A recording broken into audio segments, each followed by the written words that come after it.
Tout est fin prêt pour la tenue de la 9e édition des Jeux de la francophonie. Les dates sont connues du 28 juillet au 6 août 2023. Tous les dispositifs nécessaires sont mis en place pour la réussite de cet événement qui se tiendra ici à Kinshasa.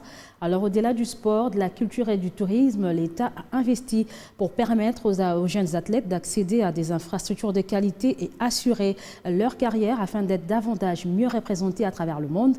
On en parle avec l'invité du journal.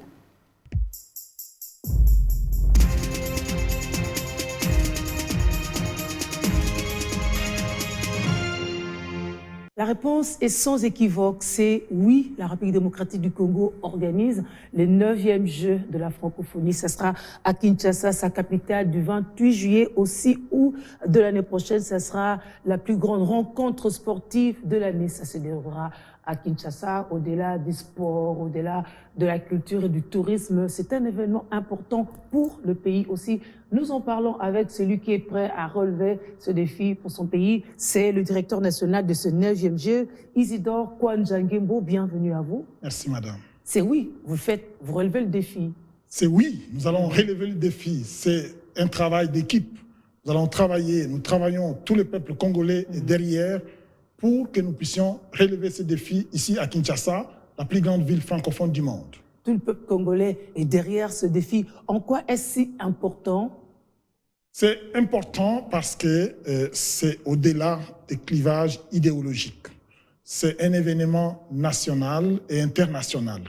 National parce que, comme on l'a dit, ça va apporter des investissements importants pour les pays.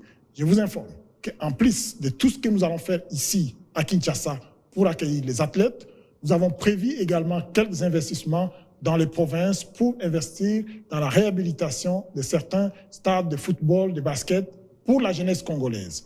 Et comme je l'ai dit, après les Jeux, ces infrastructures-là seront mises à profit pour créer un autre événement important dans notre pays qui sera les Jeux de la RDC. Cet événement va permettre à ce que les jeunes de toutes les 26 provinces de notre pays aient la possibilité non seulement de visiter une autre province lors de ces compétitions, mais aussi venir ici à la capitale lorsqu'il y aura la finale de ces compétitions. Donc c'est vraiment un événement qui va avoir des répercussions après les Jeux et qui va faire en sorte que le sport dans notre pays sera valorisé.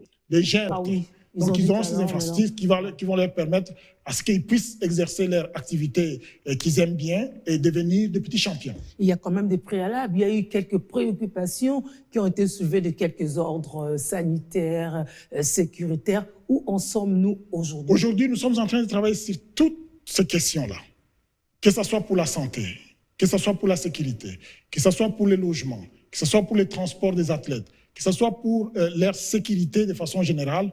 Nous sommes en train de travailler pour apporter des solutions parce que l'objectif du gouvernement congolais, en investissant dans l'accueil de ces athlètes, dans l'accueil de cette 9e édition ici en RDC, c'est pour que les gens qui viendront ici rentrent avec une bonne image. Et pour ça, nous devons faire attention à leur sécurité, à leur santé, à leur logement, à leur restauration. Et nous sommes en train de travailler sur toutes ces questions-là. C'est vraiment important pour nous parce que l'idée dans cet investissement qui est important pour le pays, parce que vous comprendrez que ces jeunes qui viendront l'année prochaine, 10 ans, 15 ans après, ça sera les chefs d'entreprise dans leur pays, les ministres, les premiers ministres.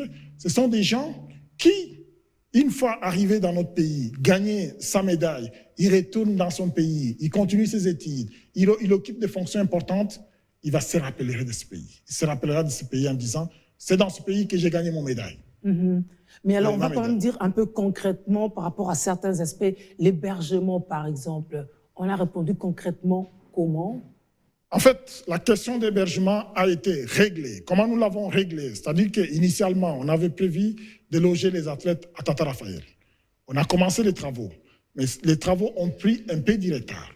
Alors, pour ne pas rater cette opportunité, parce qu'il n'y a pas une possibilité de report, nous avons mis en place un plan B qui est celui déloger les athlètes à l'université. Et nous ne sommes pas les premiers à le faire. Mais sous quelles conditions à l'université de Kinshasa? Sous les conditions suivantes, c'est-à-dire qu'on doit mettre ces hommes au standard international tel que voulu par les comités internationaux de la francophonie. C'est une bonne opportunité pour l'université de Kinshasa qui va, après léger, avoir des hommes qui répondent aux standards voulus par les comités internationaux. Notamment, on va régler la question de l'eau et de l'électricité, parce que pour l'eau, on va essayer d'installer les citernes pour stocker une grande quantité importante d'eau.